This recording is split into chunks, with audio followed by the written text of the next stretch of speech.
Hello, happy Wednesday. And it is definitely 9:30 here at 9 a.m. Um, I went shopping and I think I have a little ADD, just a touch of ADD because like the Valentine's Day stuff was on sale, and my daughter turns 13 tomorrow, so of course I had to go look at stuff for her birthday, and in process of getting home, I'm like putting things away, and I'm like, oh, I should make breakfast too, and so yeah, a little touch of ADD, which is very common, and I would say in highly sensitive people, because there's a lot of information that's being taken in. So when we say like ADD, it's obviously like uh, it's too much to process. There's too much to process at one time. So apologies for being late. Maybe I'll just bite the bullet and start these later than 9 o'clock, because Wednesdays I do like to typically go shopping after I drop the kids off. But that being said, we're going to be talking a little bit about the energy that's going on right now in the cosmos. If you happen to catch my little new moon ritual that I did on Monday night, that is still up, and the energy is still active. So 72 hours after a new or a full moon, the energy is still active in the cosmos. So if you wanted to do a ritual, it's not too late. You can definitely do it tonight, or you can do it sometime during the day. It really doesn't matter, but it's a fun little ritual that I went ahead and posted. Um, Now, as far as the energies, so I don't know if y'all know, but we also had a solar eclipse that we couldn't see in the North American side of the world, but it was more in like the European side that they saw it. But there's a lot going on, a lot going on. So we have our new moon in Aquarius. Um, this is an Aquarius, which is funny. And we actually talked about this with one of my coworkers, actually. So Aquarius, everybody thinks is a water sign because, like it's, part fish and whatever, but it's actually an air sign, which is funny. And so the energetic meaning behind Aquarius new moon is basically it's asking, what future am I designing and with who? So this actually lands, you know, last year we had a lot of things coming up in our face of what we should no longer tolerate. So basically, it got really loud, really heavy, to show you the things that you might want to shed, right?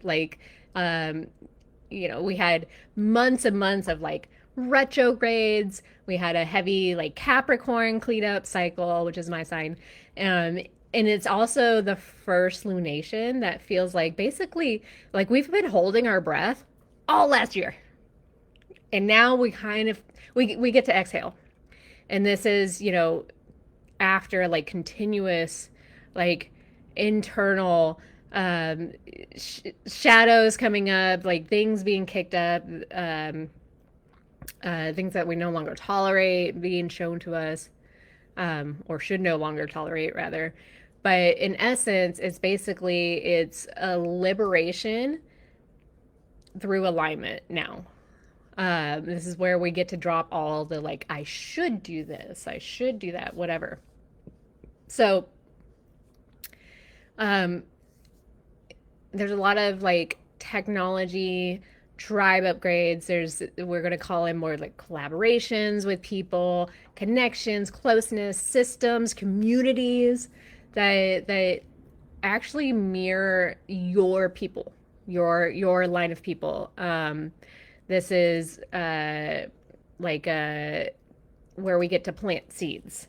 This is where we get to attract the people that are going to walk along this path with us. This is also, a lot of people talk about like twin flames right now. This is where they start to come together. So, like your voice is more magnetic. Your voice is, more out there, and people are finding you because of that. So, like as far as, um, you know, it's kind of like we're more grounded now. Like we're becoming more grounded, but we're also like in this kind of like rebellion phase. Like we're wanting freedom, but we also kind of like we have a plan to get it, right?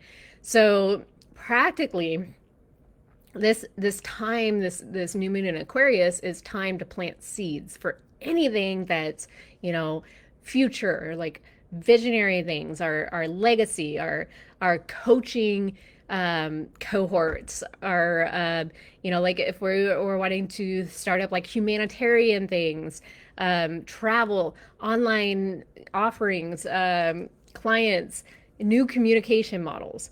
So your ideas are going to start gaining traction because they're built on more of a genuine service rather than, chasing a trend. So the solar eclipse, um, eclipses reset identity. And so, this is like rewriting how you start things. And so the energetic signature behind this is I lead because I am. So there less having to have the external validation, but it's more embodiment. There's like a raw in innovation. So it's like um, projects, partnerships. They're going to start beginning like fast. So, you know, nervous system is a very big thing that we need to watch for because it's very easy to get overwhelmed if there's too many things coming at you at once. Like, the thing that I talk a lot about in the breath codes is like we have to have a certain capacity for all of these things coming in. Well, if the universe starts throwing stuff at you that, oh my God, I wanted all this stuff, but I can't hold it all. It's like you'll drop all the plates at once. So this is very important that we're allowing ourselves to feel the emotions. We're allowing ourselves rest. We're giving ourselves downtime. We're also making sure our nervous system is staying level. And so you might feel pulled to simplify things here because you don't want to chase all routes because that's almost impossible for a person to do. It's basically a one-way road to burnout. So what we want to do is we want to like really drill in, like what feels good to me? What is one clear path that I know that in my heart of hearts that I should take? What's one clear offer? What's one clear main message? Like what's one direction of leadership that I want to take?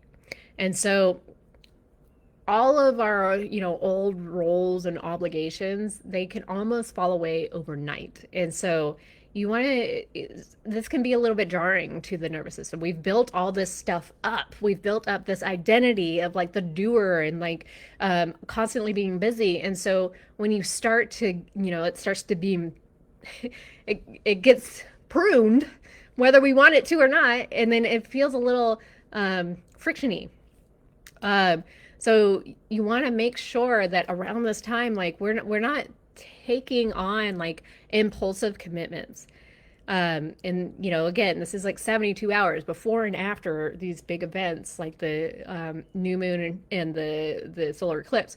Like use this window for like visualization, recalibration of goals. New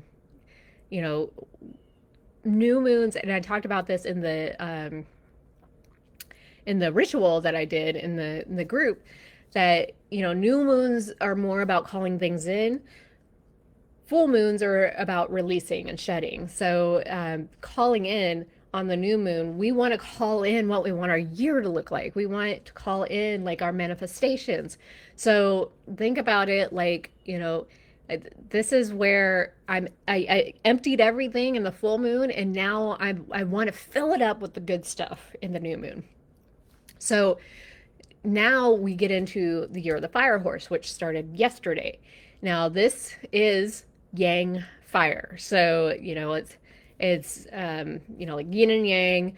Yin is more feminine, yang is more masculine. Yang fire, the horse, like it's movement, it's independence, it's, charisma. And so this is basically like the personality of a courageous leader. This is the creative, the sometimes restless. And so energetically wise, like this is the acceleration, the momentum. This is the, concepts, tech, the social movements. Like you're essentially like galloping here. Your visibility is going to get more like expanded. Authentic people attract spotlights. Um, and obviously the ones that are not, I would say, like inauthentic or, hiding something, they start to burn out. And I've heard a lot of psychics talk about, and like we kind of see this going on politically. We kind of see this going on even with Hollywood, right? Like big name people with the Epstein files and stuff. Like they're getting found out. They're getting pushed into the spotlight, and people are like, I'm not going to follow that person anymore, or screw that, whatever, like, career ending stuff, right? And so it, companies are getting found out that contributed to this. So it's like all of these things, essentially it's being shed. So like they're being pushed to the surface to be seen, and then people are like, it's like a movement, like a rebellion. And so, you know, the ones that are meant to rise will rise, and the ones that are going to fall away. And like I said, there's a bunch of psychics that are talking about, like it's going to be like a revolution. Like there's the old systems are going to fall away, the whole government, and it's all like going to feel like a crash, because we are trying to rebuild from a more authentic, more level foundation. And then, there might be some fatality um, with, this. I feel like I didn't say that word right. But it's going to be like volatile, right? So the fire plus the horse, like it's momentum without moderation. So again, it's really important. Our nervous system is very chill, like out of fight or flight, like rest and digest as much as possible. We want to build in cool down structures, time for rest, time for fun, right? So personally, like for me, um, I have Sagittarius and Capricorn placements in my chart. Obviously, I am a Capricorn, but like, so I have also Sagittarius placements. So this is like vision and motion and sustained architecture. So this is why I'm being called to teach more. This is why I'm being called to teach people how to do breath work. This is also why I'm called to build a new program that's talking about 5D. This is why I want to travel. This is why I want to move, like get, completely ditch the place that I've lived my entire life and move to somewhere else. And then also, leadership growth. But I have to be careful because I like to put my hands in a lot of things, right? So my rest rhythm, it needs to be a non-negotiable. So it's very important that I protect my energy too. So Um, the summary for the weeks ahead, so like February through March, this is where you want to have your voice heard. So this is like where you get to speak, you get to seed things in. Um, you know, Mercury and Jupiter trine, they illuminate the next chapter and clarified what aligned success actually means. And then when we get into like April and May, this is where we leap. This is where we get to lead. So um, we have more eclipses coming up because we not only have a solar eclipse, we have two solar eclipses this year, also in August, and then we have a lunar eclipse, which I believe happens early March. Don't quote me on that, but also in August. So we have a lot of eclipse energy and basically this is building like bold moves and initiatives. So uh, think about that. Now, to get back to the main thing that we wanted to talk about, and that is the shadow side. So, shadow in and of itself, like we think about shadow as the dark side of us, right? Like, we talk a lot about stepping into our light, letting our light be seen, but, you know, sometimes our light is actually hiding in the shadow. And so, most people think, like I said, shadow is like the dark stuff. Like, that's, the anger and jealousy and judgment and shame. But your shadow side is not just the pain that you've pushed down, it's also the power and the brilliance and the confidence that you buried along with it. So, in any route, in any way, like this all starts with protection. Like somewhere along the way, a younger version of you learned that certain qualities were not safe to express. And so maybe you were told, don't be too emotional. Like boys don't cry. Don't be too loud. Be ladylike. Don't be too confident. Don't be too sensitive. Like, so all of these things, like you kind of adapted. Like you tucked those parts away and you built a personality that's strong enough to survive basically the approval culture. But that's also how the shadows formed. It's like split between who you think you're supposed to be and who you actually are.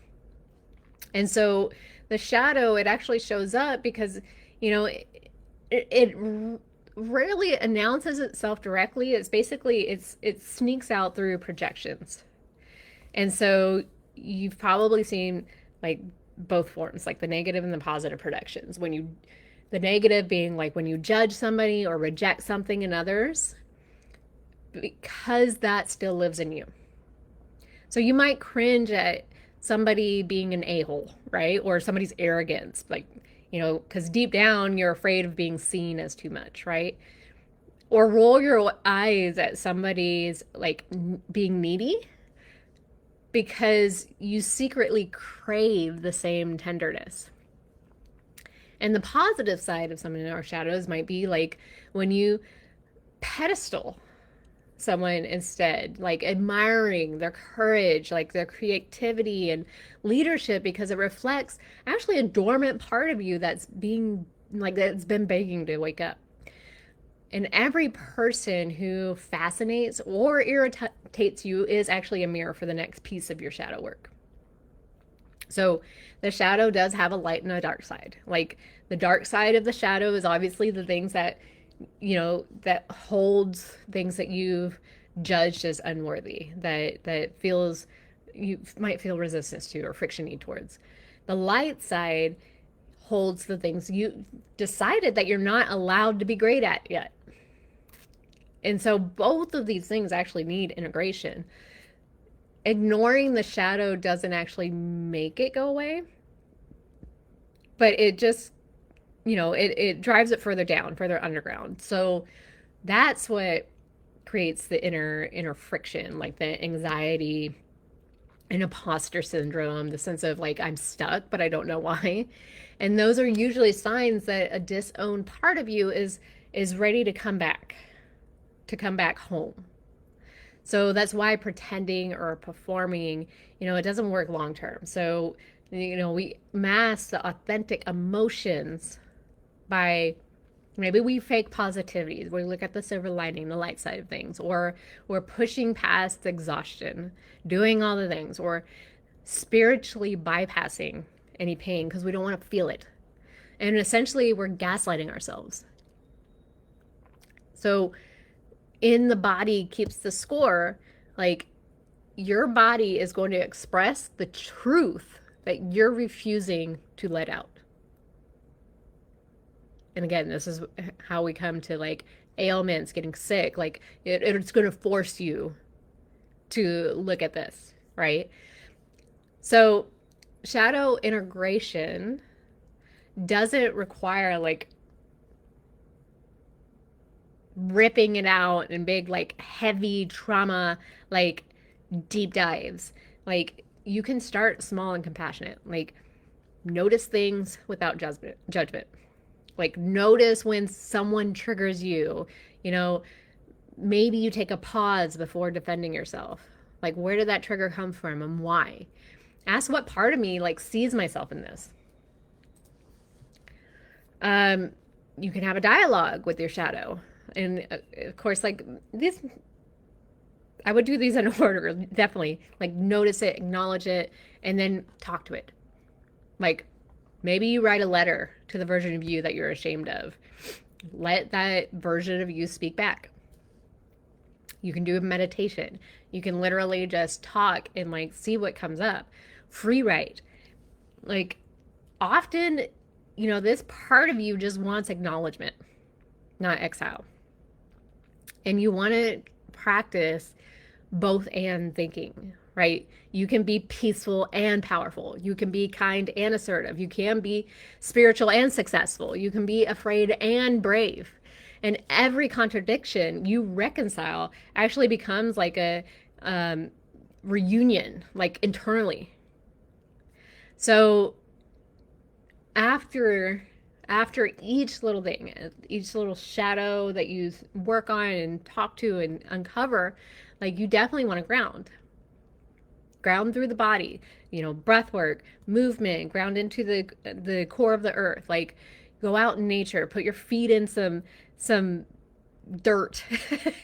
you know um these are like the safest ways to discharge the emotions and surface when the shadow re-enters the light.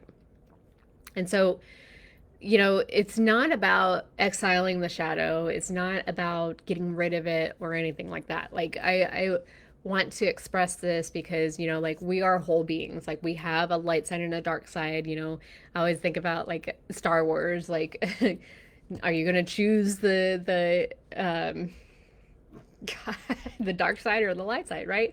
So, when you integrate both the shadow and the light, you stop performing and you actually start embodying. And so we are multifaceted, right? Like multidimensional, multifaceted, and it's not about becoming perfect. It's actually about becoming complete. And so because the part of you you might reject the parts of you that you reject, will quietly run the show until you actually learn to love them. And authenticity, we talked about that last week. It isn't, in absence of darkness. Like it's actually the integration of all parts of you, all the colors of the rainbow, right? So you are both the sunshine and the storm.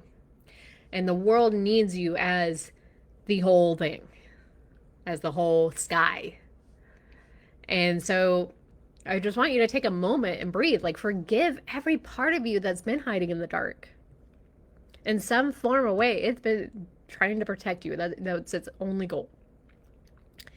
And maybe whisper to yourself, it's safe for all of me to be here and to exist and, take up space, right? So, I may post like a shadow work thing, but like think about shadow work as like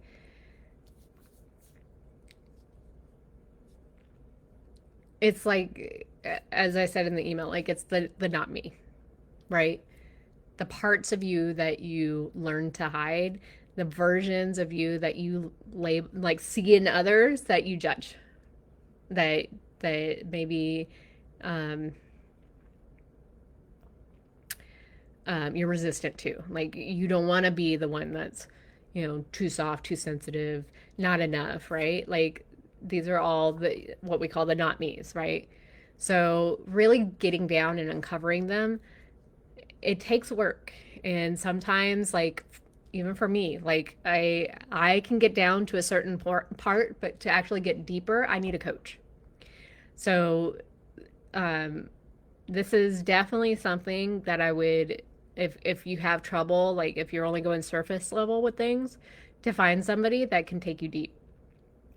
So, um, again, look at the things that you judge most in others. That's the best starting point on all of this.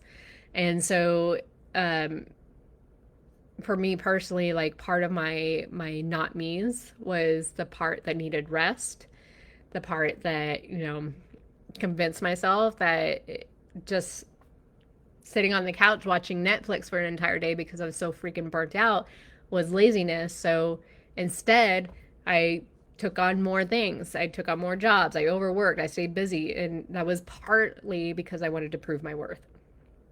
So the more I push that part away, the more it screams and the louder it gets. So when you finally sit down to listen, like when I finally sat down to listen, that's when I stopped, trying to rescue everyone else and started to keep promises to myself. And, you know,